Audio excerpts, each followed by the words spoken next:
Hello, this is the WTFSDK tutorial for player character creation. This is actually part 2 of a series, so if you are kind of confused as to why we have all these animation frames ready to go, you might want to check out part 1 of this tutorial.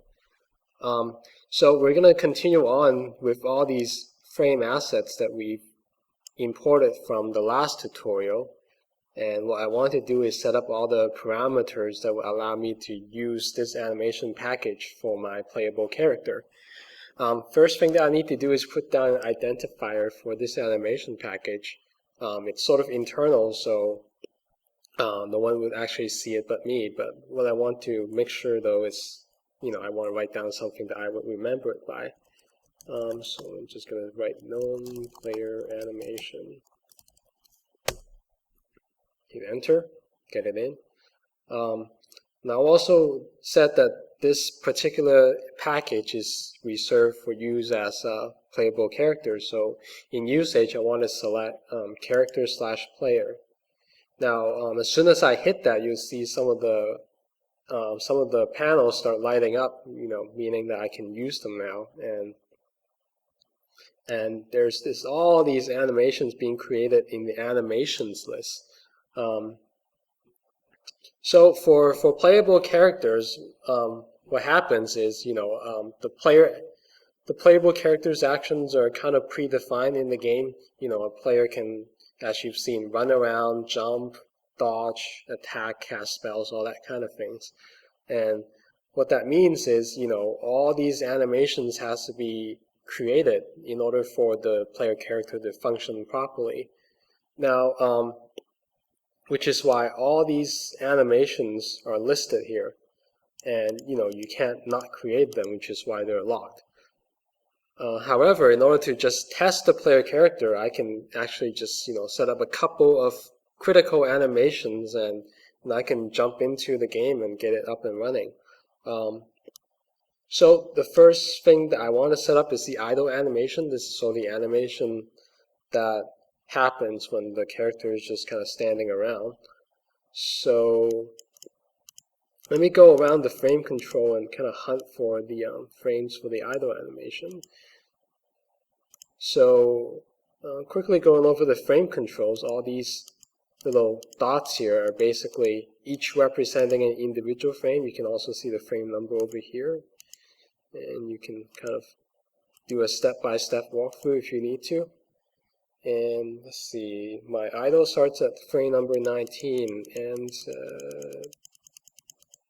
oh, that's the jump, so I'm going to stop here, 31.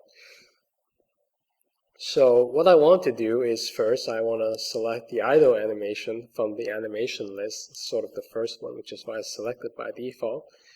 And I want to change the starting and ending frame, so it's from 19 to 31. So you would kind of see the ones that are actually used by this particular animation light up over here, and the frame numbers listed here on the animation list. And in order to test it, and since this is sort of a looping idle animation, I want to make sure that the loop check mark is ticked. And then I can just hit play, and you would see the character kind of idling around. So let me stop the animation really quickly.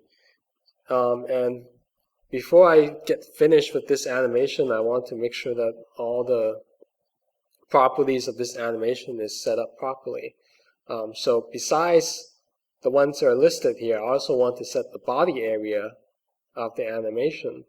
And to do that, I'm going to go down here and select the body area option for my current target. So what the body area does is, there's lots of instances in the game where you kind of interact with other objects, and the body area pretty much determines, which part of your picture actually constitute as, the body parts of your character, so that, it determines if your character actually gets hit by a melee attack or a spell, or, any other effect that would otherwise touch your body, basically. So since this is a gnome character, it's kind of want to reduce the height and kind of squint down the width a bit too, kind of make it nice and tight. The other thing that you need to be considerate though is that the body area is covering the entire animation. So you do want to maybe spread out a bit in some occasions where you want to make sure that the body area makes sense for the entire animation.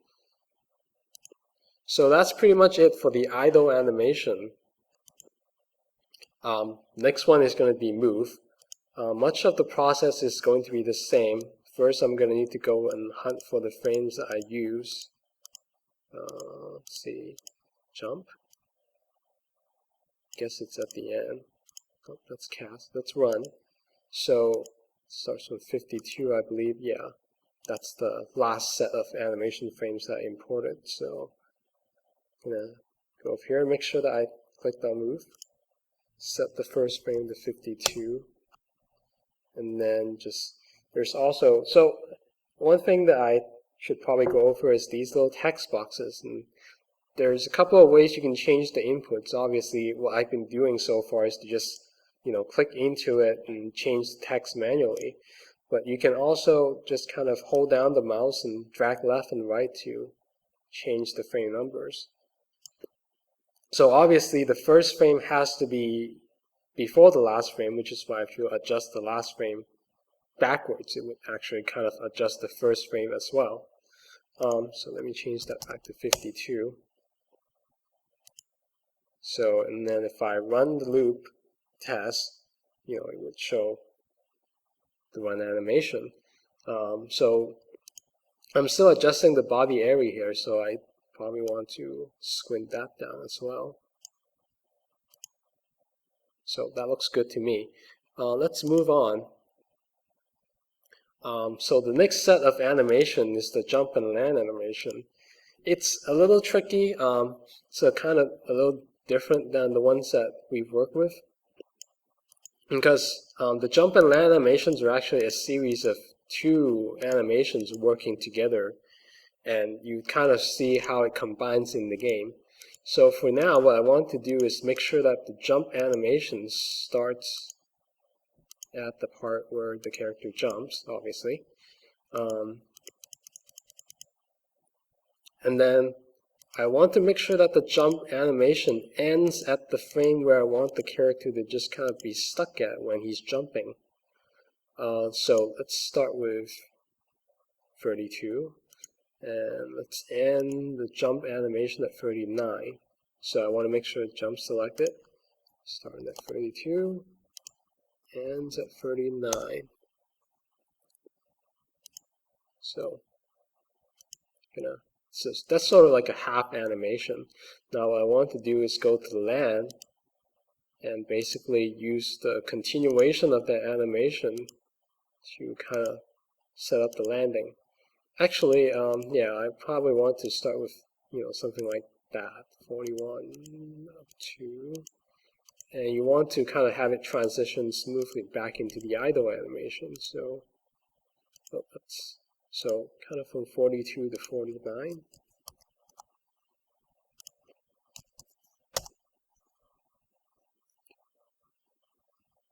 So I want to test that quickly. So these are basically the normal animation types, which are pretty straightforward. They just kind of you just kind of set up the frames. Oh, I need to go back and set up the areas for these as well. So let me do that quickly. Jump and land.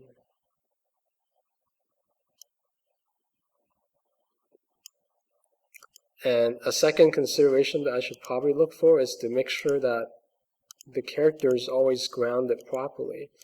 Because when you see the game in action, it actually kind of allows the character to move in spite of the way that the frames are set up. I'm kind of running out of time here, so I'm going to continue discussing how to adjust your frames in the next tutorial.